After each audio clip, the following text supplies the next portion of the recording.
Here they go.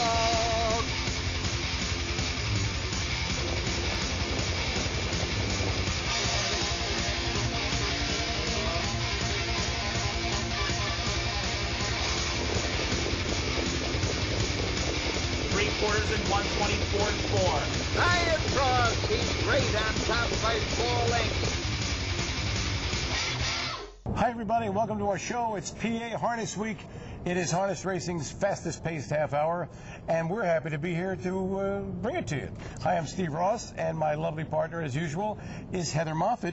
And we're in different environments today, aren't we, babe? We're outside amongst them. Yes, it's amongst the beautiful fans out and the horses. It's a perfect day. We got a lot of stuff on the show to get to. First of all, Montrell Teague, who is the son of George Teague, the trainer, of course, and he's now getting on some better stock and with some better results. And we'll talk to Montrell a little later on in the show. Also, we'll be showing you the elims for the championships of the harness racing business, the Breeders' Crown, which took place at Woodbine. Yes. Now, Heather's going to tell you all about Monday's race right here at Harrah's Chester. It was race 10. It was an open handicap trot, and the girls got the info on it. I do, with the high steppers here. Chicken Tell is the favorite, and he won his last start. Macho Lindy goes behind the gate for trainer Ron Coyne Jr., and we've got Big Boy Lloyd, who's been racing at Pocono his last couple of starts. Big Boy Lloyd left sharply from the extreme outside. Macho Lindy shows speed at the cones. Chosen Voyager and Chicken Tell up close too. They enter the first turn, and it's Big Boy Lloyd clearing the front from Macho Lindy.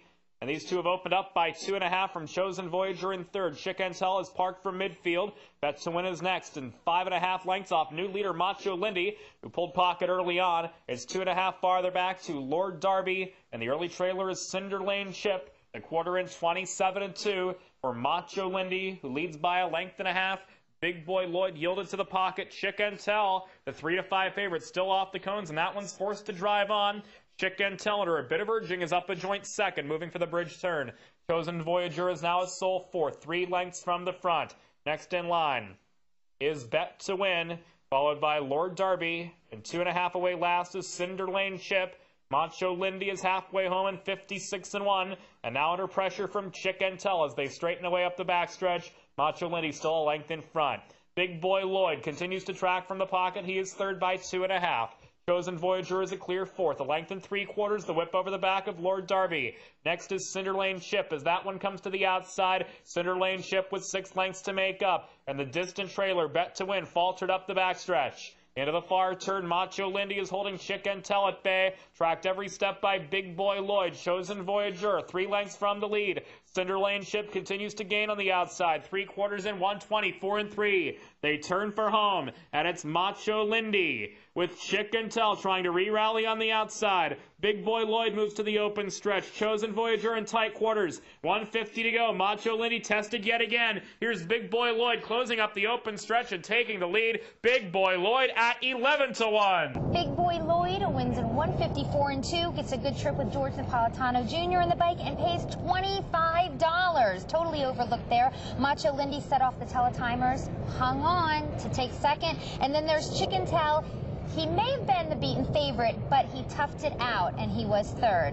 I caught up with George recently to talk about that really nice trotter, Big Boy Lloyd. Okay, George, this horse was 11-1. I think people forget he can leave a little bit. Yeah, and he really likes this track, too, with the staggered gait. And, you know, Pocono's, it's just a different surface, some different horses over there, but he really gets along with the surface over here. And Kenny sent him back over here, and, yeah, I guess he thought the same thing. I couldn't believe he was 11-1. Yeah, I know. Well, he's raced at Pocono last couple of starts to rate. And also, this horse has made almost $200,000 this year, has 10 wins for a conditioned horse. That's really good. That's a nice conditioned horse right there. Yeah, he's a nice horse. Yeah, he's really done some good work this year, and I just hope he stays at it, you know, and I'm sure Kenny will freshen him up a little bit this year. Yeah. Thanks, George. Yeah, thank you. Thank you, George. When we come back, we're going to have more from Harrah's Chester and all the best that happened at Mohegan Sun Pocono Downs. Don't go away. Firing right alongside Ginger Tree Jimmy, far out. Hello and welcome back. You know, we're outside today, which is a little bit different. And if it sounds like we're near Philadelphia International Airport, it's probably because we are. And jets from time to time are going to be like exiling, going up to Woodbine for the Breeders' Crown races. Now, interestingly enough, you won't need a plane next year because Pocono Downs, Mohegan's son of Pocono Downs, is going to be the first venue in the history of the Breeders' Crown to host all 12 Breeders' Crown events at one racetrack. Oh, that is cool. So you don't have to, like, track hop or anything. You go don't have to to get on any of track. these jets, man. You just sort of, you can hoof it up there, you know? Oh, now that's a party. There you go. Right there. And that will be a party, and that's going to happen. The date is October the 9th. Okay. Next year, Mohegan's son Pocono Downs for the Breeders' Crown. Pretty amazing stuff. Yes. Okay, now, why don't we go up to Mohegan's son Pocono Downs? What a smooth segue. Speaking of them, Tuesday, $30,000 open handicap trot with some really good trotters in there, including Dinkadoo, who's going to be a bomber in this race. Stage Show, who's suddenly on fire with Kevin Sizer, one of a 2-to-1 odds, and the chalk. Scorpion Moon, which is my favorite horse because I'm a Scorpio, and if I decide... Never mind. With Eric Goodell was 5-2, and Tom's OK Lady with Greg Grismore was a 4-to-1 third choice. And here's the call. Ginger Tree Jimmy far outside now, gunning up into the fray. That's Scorpion Moon. Tom's OK Lady also squeezing out there. Also there, Stage Show. Also there, Nicole's Promise. They're 5 across early. Back behind that big old mess there, 7th is Keystone Activator. Off stride went Sand Top Gun. Moving past him is Dinkadoo. Around that first turn, they were 3 wide there at the quarter in 27-2. And the early battle for the lead now taken by Tom's OK Lady, who's been dominating at the Meadows.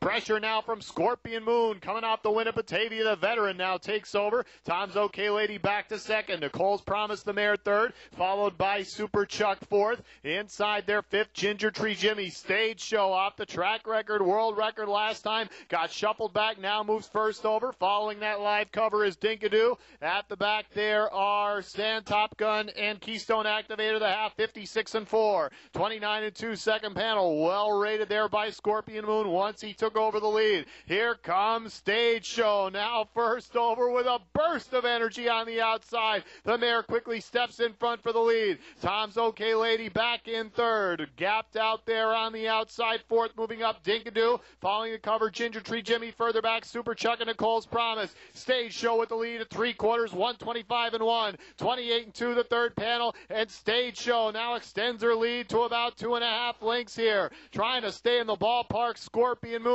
Ginger Tree Jimmy firing out wide third. At the top of the stretch, Stage Show is lonely here. She's out now by 5 lengths. Way back trying to get into it there is Super Chuck, but Stage Show moving up. Probably not a track record tonight, but still impressive. Stage Show just absolutely blew their doors off, 1x4 for fun in 154-2. Super Chuck with Joe Pavia Jr. was second. Ginger Tree Jimmy and Larry Stolbaum was third. My numbers came in 7, 3, 4, cold as ice, $293. Was I happy? No. Okay.